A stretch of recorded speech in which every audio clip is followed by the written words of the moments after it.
Hello friends, welcome to Anurag Khanna YouTube channel. और आज हम आपके लिए लेके आए न्यूज़पेपर एनालिसिस 22 अगस्त का। 22 अगस्त की जो पहली खबर है हमारी, वो हमारी विदेश नीति से रिलेटेड है। मैंने आपको बताया है कि हमारे जो विदेश मंत्री हैं एस जयशंकर जी, वो 3 दिन की रशिया की यात्रा के ऊपर गए हुए थे और कल हमारे विदेश मंत्री ने व्लादिमीर पुतिन से मुलाकात की। यहां पर उसके बाद एक प्रेस ब्रीफिंग भी हुई, जहां पर सर्गी लेवरोव जो फॉरेन मिनिस्टर हैं रशिया के, उन्होंने बताया कि वो चाहते हैं कि जो इंडिया ऑयल जो परचेज कर रहा है उसको कंटिन्यू करता रहे, और इसके साथ साथ वो चाहते हैं कि जो इंडियन गुड्स हैं वो रशियन मार्केट के अंदर में आ जाए। यहां पर जब प्रेस कॉन्फ्रेंस थी और प्रेस कॉन्फ्रेंस के अंदर में एस जयशंकर जी से सवाल पूछा गया कि जिस तरह से डोनाल्ड ट्रंप ने 25% के टैरिफ, एक्स्ट्रा टैरिफ सिर्फ इसलिए लगाए हैं क्योंकि रशियन ऑयल को इंडिया परचेज करता है, तो यहां पर इंडिया का रुख क्या है। यहां पर हमारे विदेश मंत्री ने एक डिप्लोमेटिक आंसर किया और उन्होंने कहा कि जिस तरह से जो 25% के टैरिफ लगे हैं उसकी वजह से जो इंडिया है वो परप्लेक्स्ड हो गया है। परप्लेक्स क्या है? कंफ्यूज्ड है। इंडिया कंफ्यूज्ड है क्योंकि जब 2022 में रशिया यूक्रेन का युद्ध शुरू हुआ, इंडिया सिर्फ 1% जो तेल है वो रशिया से मंगाता था। उस समय की जो यूएस की गवर्नमेंट थी जो बाइडेन की, उन्होंने अर्ज किया इंडिया से कि आप रशियन ऑयल को परचेज कीजिए क्योंकि आप एक नेट इंपोर्टर हैं, आपको मंगवाना है। और यहां पर इंडिया ने तब रशिया से ऑयल मंगवाना शुरू किया और फाइनली इंडिया को बेनिफिट हुआ क्योंकि हमें डिस्काउंटेड रेट पर मिला। यहां पर इंडिया जो है वो एक सॉवरेन नेशन है और हमारा जो मेन मोटिव है वो इंडियन पॉपुलेशन को केटर करना है। हम यहां पर यूएसए की जो पॉलिसी है जो बदल रही है उसके ऊपर में नहीं देखेंगे। हम रशियन ऑयल को परचेज करते रहेंगे क्योंकि ये हमारी पॉपुलेशन के लिए जरूरी है। अगर हमें जहां फायदा मिल रहा है हम करते। यहां पर उन्होंने कहा कि इंडिया के ऊपर में आपने 25% के टैरिफ लगाए, चाइना के ऊपर आपने क्यों नहीं लगाए? क्योंकि रशियन ऑयल तो सबसे ज्यादा चाइना परचेज करता है। और अगर जो आपके स्ट्रेटेजिक अलाय नेटो के पार्टनर है, यूरोपियन यूनियन जो है वो सबसे ज्यादा गैस परचेज करती है, उसके ऊपर सैंक्शंस क्यों नहीं लगा रहे? यहां पर इंडिया को जो कॉर्नर करने की जो कंडीशन है डोनाल्ड ट्रंप की, यहां पर इसके खिलाफ जो हमारे एस जयशंकर जी ने एक बहुत ही डिप्लोमेटिक आंसर दिया। वहीं रशिया की तरफ से अब यह ऑफर आया है कि वो चाहते हैं कि इंडियन गुड्स रशिया के अंदर में आए और इसके लिए एक बैंकिंग सिस्टम भी बनाया जाए। और बैंकिंग सिस्टम जैसे रशिया को 2022 के बाद से बैंकिंग की जो स्विफ्ट पॉलिसी है उससे निकाल दिया। यहां पर लगभग 20,000 सैंक्शंस लगे हुए हैं और इसीलिए रशिया के साथ जो डीलिंग है, जो पेमेंट सिस्टम है वो नहीं हो पा रहा है। यहां पर रशिया ने अर्ज किया है कि इंडिया और रशिया एक ऐसा प्लेटफॉर्म बनाए जहां पर एक्सचेंज हो सके। व्यापार तभी होगा जब दोनों की दोनों जो पार्टीज हैं जब कुछ ना कुछ सामान भेजेंगी और भेजने से ही जो ट्रेड है वो ज्यादा फ्लरिश करेगा। इस समय हमारा रशिया के साथ जो ट्रेड है वो लगभग $70 बिलियन है, लेकिन इंडियन गुड्स जो रशिया के अंदर में जाते हैं वो बहुत कम है। हम मोस्टली ऑयल परचेज जो है वो कर रहे हैं। इसीलिए ये जो ऑफर है ये बहुत ज्यादा एंटाइसिंग है। और जिस तरह से कल मैंने आपको बताया था, जो यूरेशियन इकोनॉमिक यूनियन जिसको रशिया बैक करता है, यहां पर उसके साथ भी बातचीत चल रही है, जहां पर अब Russia, Belarus, Armenia, Kazakhstan, Kyrgyzstan, इन सब की जो मार्केट है यहां पर भी इंडिया अपने गुड्स को भेजेगा। और जैसे जैसे डाइवर्सिफिकेशन होगा उसका बहुत बड़ा इंपैक्ट पड़ सकता है। वहीं कल चाइना के जो एम्बेसडर हैं इंडिया के अंदर में, वैंग ही, कल उन्होंने एक मीडिया ब्रीफिंग दी और उन्होंने कहा कि जिस तरह से वैंग ही जो फॉरेन मिनिस्टर हैं वो इंडिया आए थे और यहां पर प्राइम मिनिस्टर मोदी से बात हुई, एनएसए अजीत डोभाल से, हमारे एस जयशंकर जी जो विदेश मंत्री हैं उनसे बात हुई है। यहां पर उन्होंने कहा कि इंडिया चाइना का जो रिलेशनशिप जो 4 साल पुराना एक कॉन्फ्लिक्ट था वो खत्म हुआ और फाइनली अब बैक ट्रैक पे हो गया। यहां पर उन्होंने एक बात और कही कि साइलेंस इज ओनली इम्पेंड। यहां पर उन्होंने एक बात और कही जहां पर उन्होंने कहा कि जो बुली की यहां पर उन्होंने एक और बात कही जहां पर उन्होंने कहा silence will only embedded the बुली। यहां पर वो टारगेट कर रहे थे और बुली कह रहे थे यूएसए। और यूएसए के अंदर में भी डोनाल्ड ट्रंप ने जिस तरह से 50% के टैरिफ जो इंडिया के ऊपर लगाए हैं, क्योंकि हम रशियन ऑयल को परचेज करते हैं, यहां पर जो चाइना है वो पूरी तरह से इंडिया के समर्थन में आया। यहां पर उन्होंने कहा कि WTO जो वर्ल्ड ट्रेड ऑर्गेनाइजेशन में है उसके अंदर में जब इंडिया जाएगा, चाइना उसको पूरी तरह से समर्थन देगा और यहां पर जो इंडिया चाइना के जो रिलेशनशिप हैं उनको और मजबूत करने की जरूरत है और उसी तरफ कदम उठाए जा रहे हैं। यहां पर उन्होंने कहा कि 1 सितंबर को जो SCO की समिट जो तियानजिंग में होने वाली है, ये भी एक ऐतिहासिक विजिट होगी जहां पर Vladimir Putin, Xi Jinping, prime minister Modi एक साथ होंगे, जहां पर सेंट्रल एशियन कंट्रीज भी होंगी, जहां पर पाकिस्तान, ईरान और बेलारूस के जो राष्ट्रपति और प्रधानमंत्री हैं वो भी होंगे। तो ये एक इंपॉर्टेंट समिट होने वाली है और इंडिया चाइना रिलेशनशिप के अंदर में एक इंपॉर्टेंट कदम। यहां पर उन्होंने कहा कि इंडिया और चाइना का जो बायलैटरल ट्रेड है वो भी बढ़ सकता है, जहां पर उन्होंने अंदाजा लगाया है कि पिछली साल इंडिया चाइना का रिलेशनशिप जो था, ट्रेड रिलेशनशिप, वो लगभग $75 बिलियन था। इस बार 10% का इजाफा हो सकता है। यहां पर जो वैंग ही के साथ जो मीटिंग थी उसके बाद जो क्रिटिकल मिनरल्स, उसके साथ साथ जो फर्टिलाइजर्स है उसके ऊपर जो बैन लगा रखा था वो बैन भी हटा लिया है। तो इसीलिए अब ये लग रहा है कि इंडिया चाइना के जो रिलेशनशिप है वो मजबूत हो सकते हैं। यहां पर एक सवाल आएगा कि चाइना इंडिया के समर्थन में क्यों आया है डोनाल्ड ट्रंप के मामले, क्योंकि चाइना, जैसे मैंने आपको यहां पर भी बताया था, कि सबसे ज्यादा ऑयल परचेज करता है और चाइना के ऊपर जो टैरिफ है वो 30% के लगे हुए। अगर सेकेंडरी टैरिफ अगर चाइना के ऊपर 25% लग जाते हैं तो उससे जो टैरिफ है चाइना के ऊपर वो भी बढ़ सकते हैं। इसीलिए वो चाहता है कि इंडिया के केस के अंदर में ही समर्थन दे और समर्थन देने से जो उसके ऊपर जो टैरिफ लगेंगे वो कम लगेंगे और ओवरऑल जो इंपैक्ट है वो कम होगा। अब हम चलते हैं नेक्स्ट न्यूज की तरफ। जो नेक्स्ट न्यूज है हमारी वो वाइस प्रेसिडेंट इलेक्शन से रिलेटेड। कल 21 अगस्त को जो वाइस प्रेसिडेंशियल इलेक्शन के लिए जो नॉमिनेशन की तारीख थी वो 21 अगस्त थी और कल जो ऑपोजिशन पार्टीज के जो कैंडिडेट हैं आर सुदर्शन रेड्डी, जो लगभग 4.5 साल तक सुप्रीम कोर्ट के जज रहे हैं, यहां पर कल उन्होंने नॉमिनेशन फाइल कर दिया। और अब देखना यह होगा कि 9 सितंबर को जब इलेक्शन होगा कौन होंगे हमारे उपराष्ट्रपति। जी सुदर्शन रेड्डी ने कहा कि वो एक डेमोक्रेटिक विजन लेके आएंगे और यहां पर जिस तरह से उन्होंने संविधान की जो पूजा की और संविधान के अनुसार जिस तरह से उन्होंने जजमेंट दिए हैं, वो चाहते हैं कि वो अगर उपराष्ट्रपति बनेंगे तो वो उन्हीं की पालना करेंगे।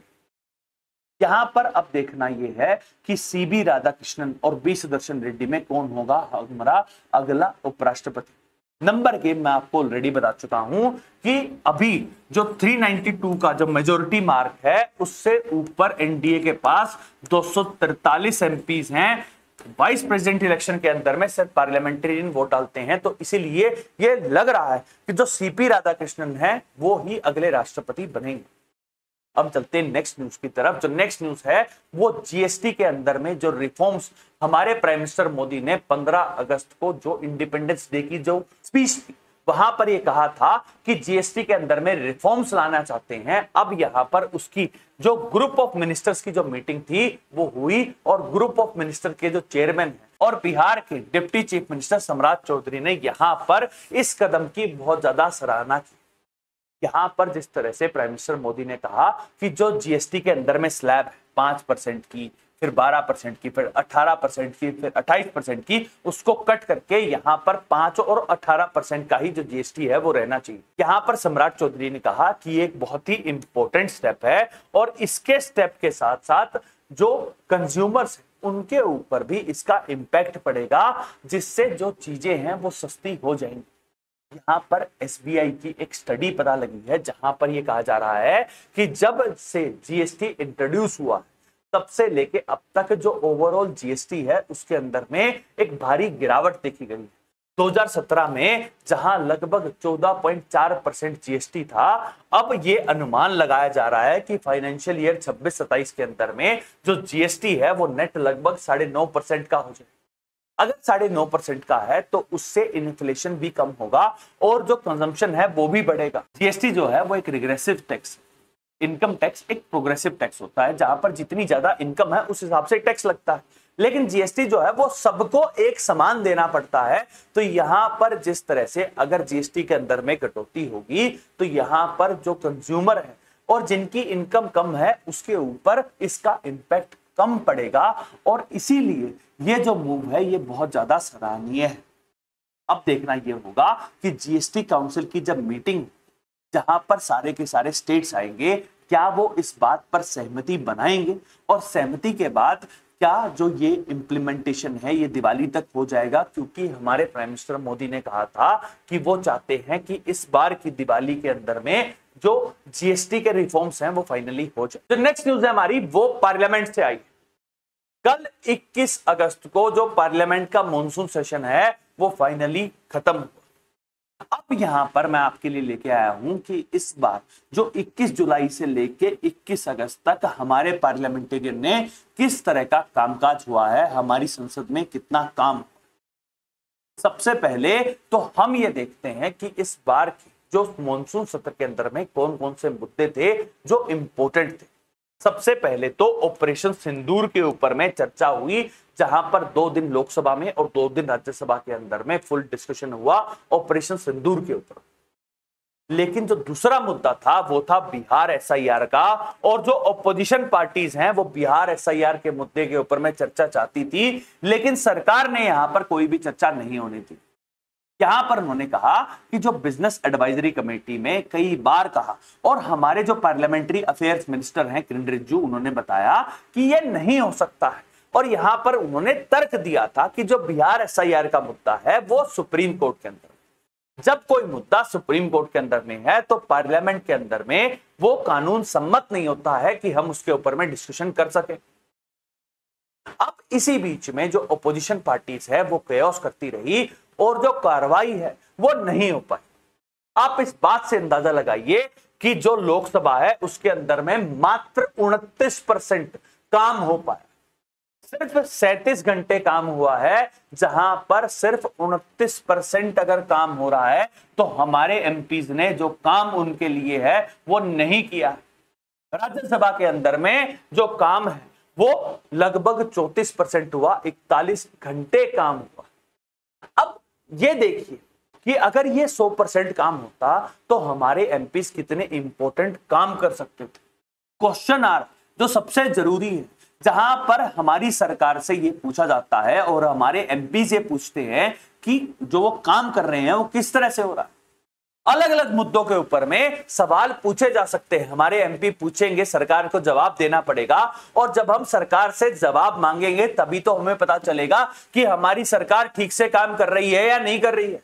जहां पर सिर्फ क्वेश्चन आवर्स की बात आती है, लोकसभा के अंदर में 23% और राज्यसभा के अंदर में सिर्फ 6% का काम हुआ क्वेश्चन आवर्स के अंदर। वहीं सवालों की बात आती है, जहां पर लोकसभा के अंदर में प्रस्तावित था कि 419 सवाल पूछे जाएंगे, सिर्फ 54 सवाल पूछे गए हैं। वहीं राज्यसभा में जहां 285 सवाल पूछे जाने थे, सिर्फ 14 सवाल पूछे। हमारे एमपी हमारे लिए जो काम करना चाहते हैं वो नहीं कर रहे हैं। अगर सवाल नहीं पूछेंगे तो कैसे पता चलेगा कि हमारी सरकार ठीक से काम कर रही है या नहीं कर रही है। बिलों की बात आती है, जहां पर लगभग 12 बिल जो है वो लोकसभा से पास हुए, 15 बिल राज्यसभा से पास हो गए। इनके ऊपर डिस्कशन ही नहीं हुआ, क्योंकि बिहार एसआईआर का मुद्दा था। वोट बैंक की राजनीति कर रही थी। बिहार एसआईआर का मुद्दा एक इंपॉर्टेंट मुद्दा है, आप उसके ऊपर में प्रोटेस्ट कीजिए, लेकिन जब संसद चल रहा है तो यहां पर जो लोग हैं उनके सवाल तो पूछिए। कितने सारे ऐसे इंपॉर्टेंट बिल थे जिनके ऊपर में बातचीत होनी चाहिए थी। स्पोर्ट्स बिल है जो 1908 में ब्रिटिशर्स बना के गए थे, उसके बाद 2025 में बना है और उसके ऊपर विदाउट डिस्कशन वो पास हो जाता है। कैसे पता लगेगा कि वो हमारे लिए ठीक है या नहीं है, जब हमारे पार्लियामेंटेरियन उसके ऊपर चर्चा नहीं करेंगे। आईएएम अमेंडमेंट बिल है, उसके ऊपर चर्चा नहीं हुई, ये ध्वनिमत से पास हो गया है। गोवा में एसटी रिजर्वेशन बिल है, ध्वनिमत से पास हुआ और यहां पर डिस्कशन ही नहीं हुआ। क्रिटिकल मिनरल्स बिल है और क्रिटिकल मिनरल बिल के ऊपर में चर्चा हुए बिना वो पास हो गया। ये नहीं पता लगा कि उसका इकोलॉजिकल इंपैक्ट क्या होगा, इन्वायरमेंट के ऊपर इंपैक्ट क्या होने वाला है। यहां पर सवाल ही नहीं पूछे हमारे एमपीज ने ऑपोजिशन के। और सरकार अपने ही जो एमपी है, सरकार के एमपी है, वो सरकार के लाए हुए बिल के ऊपर में क्वेश्चन क्यों उठाएंगे। तो मतलब हमें जानकारी नहीं मिलेगी, और यही सबसे बड़ा सत्य है, और इसके बारे में हमें सोचना पड़ेगा, हमें जवाबदेही मांगनी पड़ेगी। कल भी एक बिल जो है वो राज्यसभा से पास हो गया और इसके ऊपर कोई डिस्कशन ही नहीं हुआ।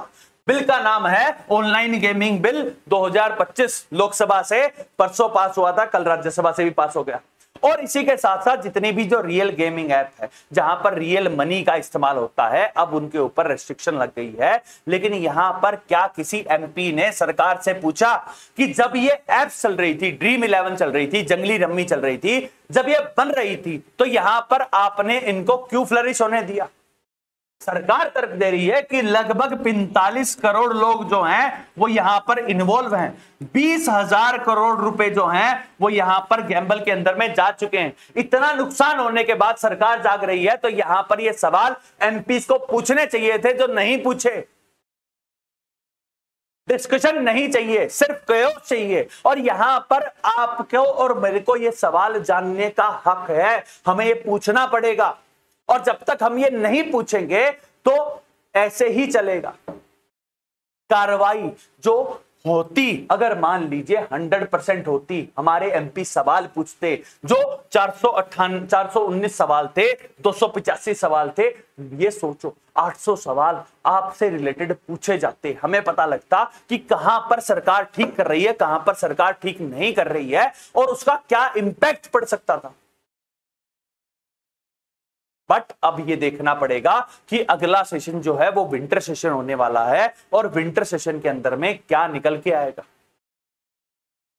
आखिरी में जब मॉनसून सेशन खत्म हुआ, उसके बाद कल प्राइम मिनिस्टर मोदी ने एक टी पार्टी जो है वो सब एमपीज के लिए दी थी, जहां पर ओपोजिशन पार्टी जो एमपी हैं वो नहीं आए। और यहां पर कल प्राइम मिनिस्टर मोदी ने एक तर्क दिया, जहां पर उन्होंने कहा कि कांग्रेस के अंदर में बहुत सारे ऐसे एमपी हैं, जो ऐसे लीडर हैं, जो अपनी बातों को रखना चाहते हैं, लेकिन वो सिर्फ इसलिए नहीं रख पा रहे हैं क्योंकि जो लीडरशिप है वो किसी और को फल फूलने नहीं दे रही।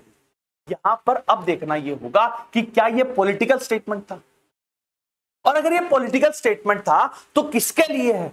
क्या कोई परिवर्तन होने वाला है, जहां पर कांग्रेस के जो एमपीज हैं वो बीजेपी के अंदर जाने वाले हैं, और जो भी डेवलपमेंट होगी पॉलिटिकली भी, वो भी मैं आपके लिए ले आऊंगा। अब हम चलते हैं नेक्स्ट न्यूज की तरफ। जो नेक्स्ट न्यूज है वो भी बहुत इंपॉर्टेंट है और जुडिशरी से आई है। मैं आपको पिछले 2 दिन से बता रहा हूं कि एक 5 जज की बेंच जो है वो बनी है, जिसकी अध्यक्षता कर रहे हैं हमारे मुख्य न्यायाधीश जस्टिस BR गवई। यहां पर जो हमारी राष्ट्रपति हैं द्रौपदी मुर्मू, उन्होंने आर्टिकल 143 के तहत एक सवाल पूछा है, और जहां पर यह कहा कि 8 अप्रैल को जो आर माधवन और JB पार्दीवाला ने एक ऑर्डर पास किया, जहां पर यह कहा कि जो गवर्नर है उनको टाइम बाउंड तरीके से, जो स्टेट की जो सरकार जब वो कोई बिल प्रस्तुत करेगी तो उसके ऊपर में फैसला देना पड़ेगा। जो ये जजमेंट है, क्या ये जजमेंट राष्ट्रपति के ऊपर भी लगेगा, और क्या यहां पर जो सुप्रीम कोर्ट है वो अपनी एम्बिट को बढ़ा रही है, वो जुडिशियल एक्टिविज्म कर रही है? यहां पर ये जो 14 सवाल थे, इससे रिलेटेड यहां पर बेंच बनाई थी जस्टिस BR गवई ने। और यहां पर तुषार मेहता जो हमारे सॉलिसिटर जनरल है, कल उन्होंने कई सारे सवाल पूछे। यहां पर उन्होंने कहा कि जब हमारा संविधान बना और संविधान के निर्माताओं ने अलग अलग जगह पर यहां पर टाइम फ्रेम लगाया, इलेक्शन कमीशन के ऊपर में टाइम फ्रेम लगाया, जुडिशरी के अंदर में भी कई जगह टाइम फ्रेम लगाया, हर जगह जहां उन्हें लग रहा था कि टाइम फ्रेम लगना चाहिए उन्होंने लगाया, लेकिन जो गवर्नर्स हैं उनके मामले में कहीं पर भी कोई भी टाइम फ्रेम नहीं लगा। जब हमारे संविधान के निर्माताओं ने कोई टाइम फ्रेम नहीं लगाया है, तो यहां पर अब जुडिशरी ऐसा क्यों कर रही है? यहां पर जस्टिस BR गवई ने कहा, तो क्या जो सुप्रीम कोर्ट है वो सिर्फ खाली बैठे रहे और जो गवर्नर्स है वही अपने हिसाब से काम करते रहेंगे? ये सवाल बहुत जरूरी था। लेकिन यहां पर जो सॉलिसिटर जनरल हैं उन्होंने कहा कि जो गवर्नर है वो सेंटर से अपॉइंट होता है। यहां पर स्टेट गवर्नमेंट जो है वो अलग अलग तरीके निकाल सकती है, डेमोक्रेटिक तरीके हैं, पॉलिटिकल तरीके हैं, जहां पर आप ये बताइए कि अगर किसी स्टेट का जो बिल है वो प्रेसिडेंशियल रेफरेंस के लिए गया हुआ है, तो कितनी बार ऐसा होता है कि जो स्टेट गवर्नमेंट है वो राष्ट्रपति के पास जाकर ये कहती है कि हमारा ये जो बिल है उसके बारे में जानकारी देती है। यहां पर हर एक चीज के लिए सुप्रीम कोर्ट के अंदर में नहीं आना जाना चाहिए, यह सॉलिसिटर जनरल ने कहा। यहां पर जजेस ने पूछा कि क्या यहां पर जो सुप्रीम कोर्ट है उसकी पावर को डिटरमाइन करने की कोशिश कर रहा है सेंट्रल गवर्नमेंट। क्या यहां पर जो सेंट्रल गवर्नमेंट है वो ये कहना चाहता है कि सुप्रीम कोर्ट के पास ये अधिकार नहीं है? यहां पर सॉलिसिटर जनरल ने कहा कि हम ऐसा कुछ भी नहीं कर रहे हैं, यहां पर हम आपको सिर्फ कुछ तथ्य बताते हैं। यहां पर उन्होंने कहा कि एनजेसी का एक्ट लेके आए ना, जहां पर नेशनल जुडिशियल अपॉइंटमेंट कमीशन जो है वो पार्लियामेंट से सर्वसम्मति से पास हुआ, जहां पर सुप्रीम कोर्ट ने उसको अनकॉन्स्टिट्यूशनल डिसाइड कर दिया। यहां पर एक और इंस्टांस बताइए कि राष्ट्रपति जो है वो सुप्रीम लीडर है, पहले सिटीजन है देश के। क्या जो राष्ट्रपति हैं हमारे वो यहाँ सुप्रीम कोर्ट के अंदर में आए और यहाँ पर सुप्रीम कोर्ट के जो जितने भी जो केसेस हैं वहां पर फैसले देने शुरू कर दे? क्या ये सही है? जो काम पार्लियामेंट का है वो पार्लियामेंट को करने दीजिए, वहां पर सुप्रीम कोर्ट की इंटरफेरेंस नहीं होनी चाहिए। और अब देखना ये होगा कि इतने सारे डिस्कशन के बाद कि जो 5 जज की बेंच है वो इसके अंदर में क्या फैसला सुनाती है। अब हम चलते हैं नेक्स्ट न्यूज की तरफ। जो नेक्स्ट न्यूज है वो भी सुप्रीम कोर्ट से आई है और बिहार एसआईआर के मुद्दे के ऊपर में आज 22 अगस्त को जस्टिस सूर्यकांत की जो बेंच है वो यहां पर सुनवाई करेगी। यहां पर अब जो सुप्रीम कोर्ट का जो ऑर्डर था जहां पर ये कहा गया था कि आधार को आप जो 11 डॉक्यूमेंट है उसके अंदर में इंक्लूड कीजिए, वो इंक्लूड हो चुका है। और जो 65 लाख लोगों का जिनका नाम हट गया था यहां पर वो भी पब्लिक कर दिया गया है।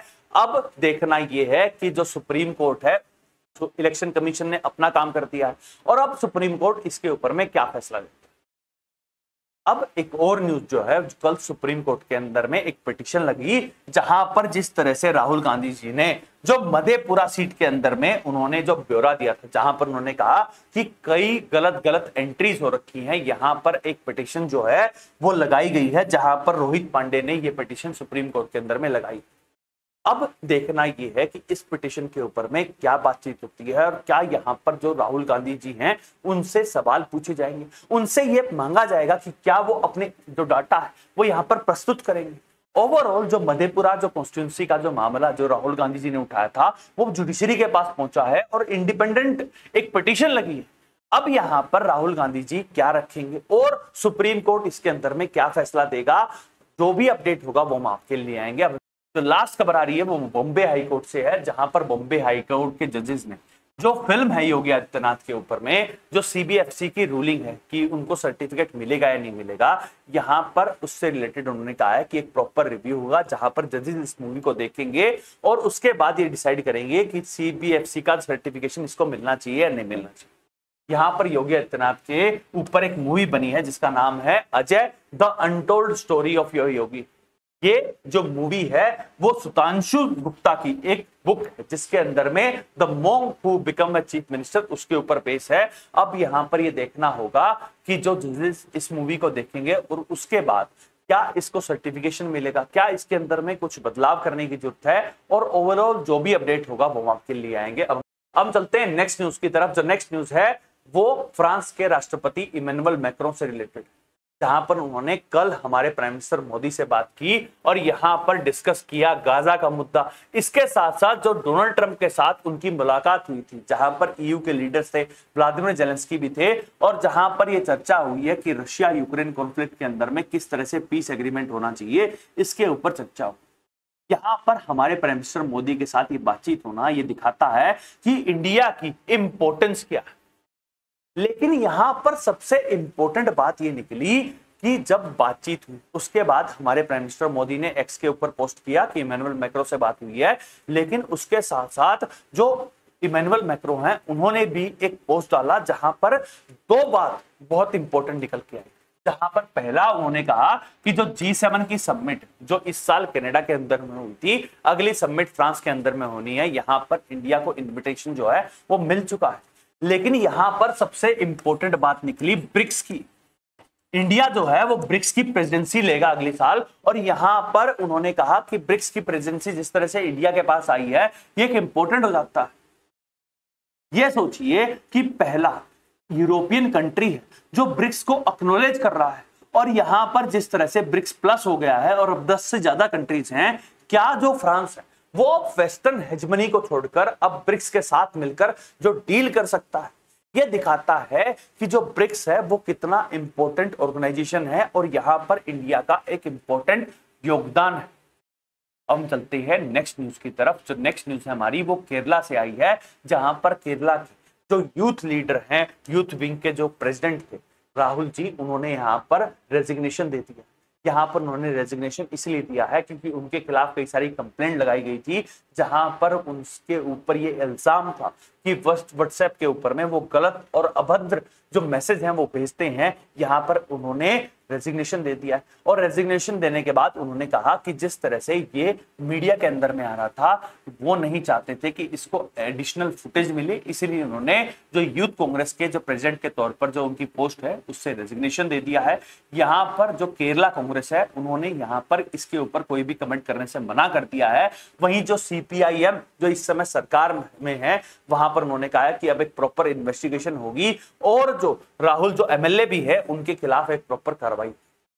जो नेक्स्ट खबर आ रही है हमारी वो वेस्ट बंगाल से है और वेस्ट बंगाल के अंदर में इलेक्शन कमीशन ने 5 जो ऑफिसर हैं उनके खिलाफ कार्रवाई करने की बात की थी और यहां पर यह बात इसलिए हुई थी क्योंकि 127 जो वोटर्स हैं, जो फेक वोटर हैं, वो बनाते हुए पकड़े थे इलेक्शन कमीशन ने। यहां पर वेस्ट बंगाल के अंदर में 2 ईआरओ और 2 असिस्टेंट ईआरओ जो हैं और उसके साथ साथ एक जो डाटा एंट्री ऑपरेटर है, यहां पर उनके खिलाफ कार्रवाई करने की बात की थी इलेक्शन कमीशन ने वेस्ट बंगाल की सरकार को। उसके बाद वेस्ट बंगाल की चीफ मिनिस्टर जो ममता बनर्जी हैं उन्होंने कहा था कि वो अभी यहां पर कोई भी कार्रवाई जो है वो उनके खिलाफ नहीं करेंगे और 11 अगस्त को इलेक्शन कमीशन ने जो चीफ सेक्रेटरी हैं उनको यहां पर बुलाया था और ये कहा था कि 1 हफ्ते के अंदर अंदर में आपको यहां पर उनके खिलाफ कार्रवाई करनी पड़ेगी। फाइनली जो 4 ऑफिसर थे उनको यहां पर सस्पेंड कर दिया गया है इरेगुलरिटीज के चक्कर। लेकिन सबसे इंपॉर्टेंट बात सोचिए कि उनके खिलाफ अब तक कोई भी एफआईआर नहीं दर्ज की है, ये इलेक्शन कमीशन ने कहा था। अब देखना यह है कि अगर जहां पर वेस्ट बंगाल की चीफ मिनिस्टर यहां पर जो ऑफिसर्स हैं उनको सस्पेंड करने के खिलाफ, उनके खिलाफ कोई भी इंक्वायरी करने से मना कर रही है, क्या वेस्ट बंगाल के अंदर में कोई वोटर इरेगुलरिटी चल रही है? और अगर ऐसा है तो यहां पर एक प्रॉपर कार्रवाई होनी चाहिए और अगर नहीं हो रही है तो यहां पर वेस्ट बंगाल के अंदर में हमें एक मूलभूत परिवर्तन करने की जरूरत है। दूसरा, हमें यह भी सुनिश्चित करना पड़ेगा कि जो इलेक्शन कमीशन है यहां पर उसको भी स्ट्रॉन्ग किया जाए और उनके जो ऑफिशियल्स हैं यहां पर ढंग से काम कर सके। इलेक्शन कमीशन के पास खुद के ऑफिसर्स नहीं होते हैं। जो ईआरओ और एआरओ जो हैं वो वेस्ट बंगाल के अंदर में स्टेट गवर्नमेंट के अंदर में होते हैं और जो डिप्लॉय किए जाते हैं, जो इलेक्शंस के टाइम पर जो उनका काम करते हैं। यहां पर अब क्या हमें इलेक्शन कमीशन के अंदर में एक प्रॉपर रिक्रूटमेंट की जरूरत है जो हर स्टेट की एक मशीनरी को पूरी तरह से देखेगा। जो भी इससे रिलेटेड अपडेट होगा वो मैं आपके लिए आऊंगा। जो नेक्स्ट खबर आ रही है जम्मू कश्मीर से है, जहां पर जम्मू कश्मीर की जो डल लेक है वहां पर खेलो इंडिया इवेंट जो है वो हो रहे हैं। यहां पर वाटर गेम्स होंगे और यहां पर इंडिया जो है वो चाहता है कि हम ओलंपिक्स के अंदर में भागीदारी करें, क्योंकि ओलंपिक्स के अंदर में जिस तरह से यहां पर इन वाटर गेम्स के अंदर में 16 गोल्ड होते हैं, यहां पर हर एक के अंदर में अगर हमारे जो एथलीट हैं यहां पर पार्टिसिपेशन करेंगे तो उससे इंडिया अलग अलग स्पोर्ट्स के अंदर में भागीदारी करेगा। और जम्मू कश्मीर के अंदर में भी हमें यह पता लगेगा कि जिस तरह से जो डल लेक का जो एनवायरमेंट है वो यूरोप की जितनी भी जो वाटर स्पोर्टिंग जो लेक्स हैं उसी से मैच करता है, तो यहां पर हमें इंटरनेशनल स्टैंडर्ड भी है और जम्मू कश्मीर के अंदर में ऐसे इवेंट होना वो नॉर्मलसी को भी दिखाता है। अब चलते हैं लास्ट, जहां पर हम कुछ और नेशनल न्यूज का डिस्कस करेंगे। जहां पर जो पहली खबर है वो इसरो से आई है, जहां पर इसरो के चीफ ने जो हमारे एस्ट्रोनॉट थे और ग्रुप कैप्टन सुधांशु शुक्ला उनको यहां पर फैसिलिटेट किया और उसके साथ साथ जो बैकअप के तौर पर थे प्रशांत बी नायर उनको भी यहां पर फैसिलिटेट किया गया। यहां पर इसरो चीफ ने बताया कि जो एक्सिम फॉर मिशन के अंदर में लीक हो रही थी, यहां पर जो स्पेसएक्स नासा के लोग उस लीक को नहीं डिटेक्ट कर पा रहे थे। यहां पर इसरो ने बहुत इंपॉर्टेंट कंट्रीब्यूशन किया और उसी कंट्रीब्यूशन की वजह से हमारा जो गगनयान मिशन है वहां पर बहुत ज्यादा इंपॉर्टेंट रहेगा और इसी साल के अंदर में हमारा जो गगनयान मिशन है उसको लॉन्च किया जाएगा। यहाँ पर सुधांशु शुक्ला ने अपने जो एक्सपीरियंस है वो शेयर किए, जहां पर उन्होंने कहा कि लगभग 16 सनसेट और 16 सनराइज देखते थे और जो नजारा था वहां पर वो बहुत ही इंपॉर्टेंट था। ऐसा अद्भुत नजारा उन्होंने नहीं देखा। प्रशांत वीरमायर जो ट्रेनिंग की थी, लेकिन Sudhanshu Shukla international space station के अंदर में गए थे। यहां पर उन्होंने कहा कि जो सुधांशु शुक्ला है वो राम की तरह है, मैं लक्ष्मण की तरह हूं, और उन्होंने इसको जो रामायण है उससे जोड़कर ये बताया कि जिस तरह से सुधांशु शुक्ला ने यहाँ पर जो एक्सपेरिमेंट किए, जो उनका जो एक्सपीरियंस है उसको हम इस्तेमाल करेंगे हमारा जो प्लान्ड जो गगनयान मिशन है उसके अंदर में, जहां पर हम चाहते हैं कि हम सुधांशु शुक्ला के जो एक्सपीरियंस है उनको हम यूटिलाइज करेंगे और हमारे जो स्पेस मिशन है उनके अंदर में ये एक माइलस्टोन की तरह रहेगा। तो नेक्स्ट खबर आ रही है हमारी, वो RGI से, रजिस्टर्ड जर्नल ऑफ इंडिया से है, जहां पर उन्होंने कहा है कि अब जो स्टेट्स हैं वो सारे के सारे इंश्योर करें कि जो बर्थ्स और डेथ्स हैं उन सबको अब यूनिवर्सल पोर्टल के अंदर में डाला जाए। पहले ये देखा जाता है कि जो स्टेट्स हैं वो अपने पोर्टल पे डालते हैं, उसके बाद वो सेंटर के पास जाते हैं, यहाँ पर जो डाटा है वो यूनिफाइड होना चाहिए। अब यहाँ पर टेक्नोलॉजिकल एडवांसमेंट हो गई है और ये इम्प्लीमेंटेशन होगा, और अब जो स्टेट्स है उनको 22 दिन के अंदर अंदर में, हर 22 दिन के बाद ये पूरा अपडेट करना पड़ेगा। तो नेक्स्ट खबर आ रही है हमारी, वो असम से, जहां पर असम के चीफ मिनिस्टर हेमंत बिश्व शर्मा ने एक ऐतिहासिक कदम लिया, जहां पर अब उन्होंने कहा है कि 18 साल से जो ऊपर के लोग हैं उनका आधार कार्ड जो है वो असम के अंदर में नहीं बनेगा।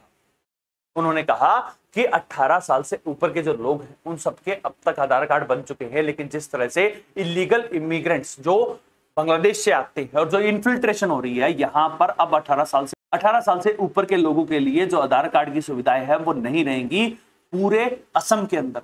यहाँ पर अब डिस्ट्रिक्ट कमिश्नर को ये पावर दे दी गई है, जहां पर वो ये सुनिश्चित करे कि जो आधार कार्ड बनेंगे वो सिर्फ बच्चों के बनेंगे, क्योंकि जो अडल्ट हैं उन सबके आधार कार्ड बन चुके हैं और यहाँ पर इलीगल इन्फिल्ट्रेशन नहीं होना चाहिए। तो लास्ट खबर आ रही है हमारे, वो दिल्ली की चीफ मिनिस्टर रेखा गुप्ता जी से रिलेटेड है। कल मैंने बताया था रेखा गुप्ता जी के ऊपर में अटैक हो गया था और राजेश भाई जो गुजरात से थे यहाँ पर उन्होंने अटैक कर दिया। कल यहाँ पर दिल्ली के जितने जो एमपीस हैं, सातों के सातों एमपी रेखा गुप्ता जी से मिलने गए और यहाँ पर उन्होंने बताया कि रेखा गुप्ता जी स्वस्थ हैं और जो पब्लिक हियरिंग, जो जन सुनवाई है वो आगे भी चलती रहेगी। यहाँ पर जो सेंट्रल गवर्नमेंट है उन्होंने जो रेखा गुप्ता जी है उनकी सिक्योरिटी क्लियरेंस को बढ़ा दिया है। अब जो सेंट्रल रिजर्व फोर्स है वो इनकी सिक्योरिटी करेगी और उनको जेड कैटेगरी की सिक्योरिटी दी जाएगी। वहीं एक और डेवलपमेंट हुई है, जहां पर सतीश गोलचा जो है उनको दिल्ली पुलिस का अब कमिश्नर बना दिया गया। अब चलते हैं इंटरनेशनल न्यूज की तरफ, जहां पर जो पहली खबर है वो रशिया यूक्रेन कॉन्फ्लिक्ट से रिलेटेड है। कल रशिया के जो फॉरेन मिनिस्टर हैं लेवरोव, उन्होंने बताया कि पुतिन रेडी हैं जेलेंस्की से मिलने के लिए, लेकिन यहाँ पर जो इश्यूज है उनके ऊपर बातचीत होनी चाहिए। यहाँ पर उन्होंने कहा कि परमानेंट सेटलमेंट होना चाहिए, और जिस तरह से रशिया बार बार ये कह चुका है कि नेटो की सदस्यता नहीं मिलेगी, जितना जो एरिया जो अब रशिया के पास है वो रशिया के पास ही रहेगा, क्रीमिया के ऊपर कोई भी चर्चा नहीं होगी। अगर इन सब बातों को मान जाती है यूक्रेन, तो पुतिन और जेलेंस्की जो है उनके बीच में मुलाकात हो सकती है, मीटिंग हो सकती है। वहीं जो वेस्टर्न कंट्रीज और जो नेटो कंट्रीज हैं, यहाँ पर यूरोपियन यूनियन और जो यूएसए है, यहाँ पर एक दूसरे की तरफ बातचीत कर रहे हैं। वो चाह रहे हैं कि जब मिलिट्री ऑप्शंस हैं वो क्या क्या इस्तेमाल किए जा सकते हैं, ताकि रशिया यूक्रेन कॉन्फ्लिक्ट जब रिजॉल्व हो तो वहां पर शांति कैसे बहाल की जाए। अब देखना यह है कि एक तरफ ये तैयारी चल रही है कि मिलिट्री ऑप्शंस क्या हैं, दूसरी तरफ ये हो रहा है, कल डोनाल्ड ट्रंप ने कहा था कि बुदापेस्ट के अंदर में जेलेंस्की और व्लादिमीर पुतिन की बातचीत हो सकती है। अब बातचीत की बात कर रहे हैं, दूसरी तरफ मिलिट्री ऑप्शंस देख रहे हैं। तो क्या यहां पर डोनाल्ड ट्रंप जो है वो फाइनली चाहते भी हैं कि रशिया यूक्रेन कॉन्फ्लिक्ट जो है वो खत्म हो जाए? जो नेक्स्ट खबर आ रही है हमारी वो इजराइल से है, जहां पर इजराइल ने जो फुल स्केल गाजा सिटी के ऊपर में जो असॉल्ट है वो शुरू कर दिया है। यहां पर जो प्राइम मिनिस्टर नेतन्याहू है उन्होंने कहा था कि वो चाहते हैं कि जो गाजा स्ट्रिप है उसके अंदर में जो गाजा है इसको पूरी तरह से इजरायली फोर्सेस कैप्चर कर ले, और यहां पर जो हमास है उनको पूरी तरह से नेस्तनाबूद किया जाए। वहीं पर जो फिलिस्तीनी लोग हैं उनके लिए जो एड थी वो नहीं पहुंच पा रही है। कल भी ये देखा गया कि सिर्फ 250 ट्रक्स ही जा पाए, जहां पर ये डिमांड है कि लगभग 1800 ट्रक्स को पहुंचना चाहिए। यहां पर इजराइल जो प्रेशर टैक्टिक्स है वो लगा रहा है, जहां पर एमनेस्टी इंटरनेशनल जैसी कई सारी फॉर्म्स ये कह चुकी हैं कि जो इजराइल यहां पर कर रहा है वो एक तरह का जेनोसाइड। वहीं कल प्राइम मिनिस्टर नेतन्याहू ने जो एल्बनीज, जो ऑस्ट्रेलिया के प्राइम मिनिस्टर है, उनको यहाँ पर एक लताड़ लगाई और उन्होंने कहा कि एल्बनीज जब से ऑस्ट्रेलिया के प्रधानमंत्री बने हैं, इजराइल और ऑस्ट्रेलिया के रिश्तों के अंदर में बहुत ज्यादा खराब हुआ। यहाँ पर ये बात इसीलिए आई है क्योंकि ऑस्ट्रेलिया जो है वो इस बार की सितंबर के अंदर में यूनाइटेड नेशन की जनरल असेंबली की जो मीटिंग होगी वहां पर फिलिस्तीन को एज ए राष्ट्र के तौर पर मान्यता देने वाला है, और यहाँ पर प्राइम मिनिस्टर नेतन्याहू इस बात से खफा है। जो नेक्स्ट खबर आ रही है वो श्रीलंका से है, जहां पर श्रीलंका के अंदर में एक मास ग्रेव जो है वो खोदी गई, जहां पर 141 स्केलेटन जो है वो मिले, जिसके अंदर में बच्चों के क्लोथ, बच्चों की बोतल, यहां तक कि उनके जो अवशेष है वो पाए गए। श्रीलंका के अंदर में एक बहुत बड़ा ग्रेव हुआ था एलटीटी का, और यहां पर जिस तरह से अब ये मास ग्रेव निकल रही हैं, जो श्रीलंका के लोग जहां पर उन्होंने अपने जो परिजनों को खो दिया था, यहां पर उन्हें लग रहा है कि शायद उनके अवशेष मिल जाएंगे और वो उनका क्रिमेशन कर सकें। अब हम चलते हैं नेक्स्ट न्यूज की तरफ। जो नेक्स्ट न्यूज है वो नेपाल से आई है, और नेपाल के प्राइम मिनिस्टर जो केपी शर्मा ओली हैं वो इंडिया की विजिट के ऊपर में आने वाले हैं। यहाँ पर अब एक कॉन्फ्लिक्ट निकल के आया है, जहां पर कल मैंने आपको बताया था कि वैंग ही के साथ जब हमारे प्राइम मिनिस्टर मोदी की मुलाकात हुई थी, जो चाइना के फॉरेन मिनिस्टर हैं, यहाँ पर अब जो लिपुले पास है, यहाँ पर इंडिया और चाइना जो है वो अब ट्रेड करना शुरू कर देंगे। यहाँ पर नेपाल ने कहा कि जो लिपुले है वो नेपाल का पार्ट है, और यहाँ पर जो इंडिया और चाइना ने जो ये बात कही है ये टोटली गलत है। अब देखना ये है कि अगले महीने केपी शर्मा ओली आएंगे और यहाँ पर जो इंडिया और नेपाल के जो रिश्ते हैं उसके अंदर में क्या डेवलपमेंट होती है। तो लास्ट खबर आ रही है वो पाकिस्तान से है, जहां पर पाकिस्तान के पूर्व प्राइम मिनिस्टर जो इमरान खान है, उन्हें कल एक केस के अंदर में सुप्रीम कोर्ट ने जमानत दे दी। यहाँ पर मामला ये था कि 9 मई 2023 को जब कॉन्फ्लिक्ट हुआ था, जहां जो पीटीआई, जो इमरान खान की जो पार्टी है, यहाँ पर उनके वर्कर्स ने एक पूरा रॉइट्स कर दिए थे, यहाँ पर उनको इसके लिए जिम्मेदार माना गया था और इसीलिए उनको जेल में भेज दिया गया था। इमरान खान अभी भी बाहर नहीं आएंगे क्योंकि तोशाखाना केस और कई सारे केसों में उनके ऊपर सजा मुकर्रर कर दी गई है। और फाइनली देखना ये होगा कि एक बहुत बड़ा क्रिकेटर, पूर्व प्राइम मिनिस्टर, क्या वो जेल के अंदर ही मर जाएगा, क्या वो फाइनली कभी बाहर भी निकल पाएगा या नहीं निकल पाएगा। That's all for today. Thank you very much and please subscribe to Anurag खेली यूट्यूब चैनल। Thank you.